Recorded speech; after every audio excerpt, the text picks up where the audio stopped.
পঞ্চম শ্রেণীর শিক্ষার্থীরা, তোমাদের প্রাথমিক গণিত বইয়ের 43 পৃষ্ঠায় ভগ্নাংশ অধ্যায়। এই অঙ্কটি একটু দেখো সবাই। 1 সমস্ত 8 ভাগের 7 বিয়োগ 8 ভাগের 3 যোগ 10 ভাগের 1। আমরা এটাকে এখন বিয়োগের কাজও আছে, যোগের কাজও আছে। তাহলে সবার আগে আমরা মিশ্র ভগ্নাংশকে কি করব? অপ্রকৃত ভগ্নাংশে পরিণত করব। একটু দেখো কাজটা কিভাবে করি আমরা।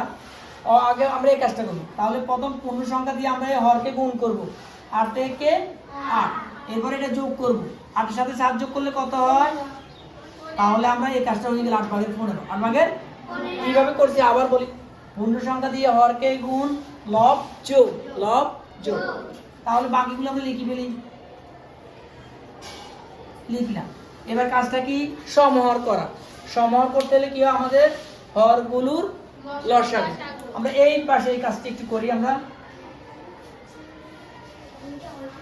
কত দিয়ে দিবে তোমরা? 2 দিয়ে দাও। 4 দুগুণে 8, 4 দুগুণে 8, 5 দুগুণে আবার 2 দিয়ে দাও। 2 2 5, আর কি আবার 2 দিয়ে দাও। 1 1 5। আর যায় না গেলে আমরা কি পেলাম? 2 পেলাম 3টা, 5 পেলাম একটা। কত হলো তাহলে? 2 দুগুণে 4 দুগুণে 8, 5 8 40। আমরা লসাগু কত পেলাম? 40। এখন আমরা এখানে সবগুলো লিখে পেলাম। 40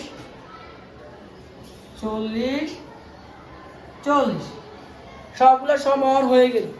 এবার কি করব? এই হর দিয়ে এই লসাগুকে আমরা ভাগ করব।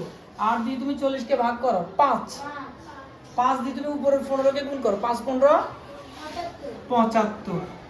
8 দিয়ে আবার এই 40 কে ভাগ করো 5, 5 দিয়ে তুমি 3 কে গুণ করো। 3 5 10 দিয়ে তুমি 40 কে ভাগ করো 4, 4 দিয়ে 1 কে গুণ করো। 4 1 4। আমরা এবার এই একটা এই যে 3টা 40 একটা 40 লিখলাম। আর এগুলি আমরা যেভাবে সেভাবে বসাইছি। এটা যোগ, ঠিক আছে? এখন আমরা এখানে বিয়োগের কাজটা করে ফেলি। 5 এর পাশে 0, 7 থেকে 1 গেলে 6, যোগ 4 64। এখন এখানে কি করা যায়? এখানেও ভাগ যায়, দেখো লঘিষ্ঠ করা যায়। 8 দিয়ে যায়। 5 8 8 8 64। তাহলে কত পেলাম? 5 ভাগের 8। এখন দেখা যায় লব বড়। লব বড় হলে ভাগ দেওয়া যায় নাকি? দাও, ভাগ দাও। 5 একে 5, 8 থেকে 5 গেলে 3। তাহলে আমরা কত পেলাম? 1 সমস্ত 5 ভাগের 3। 1 সমস্ত 5 ভাগের 3।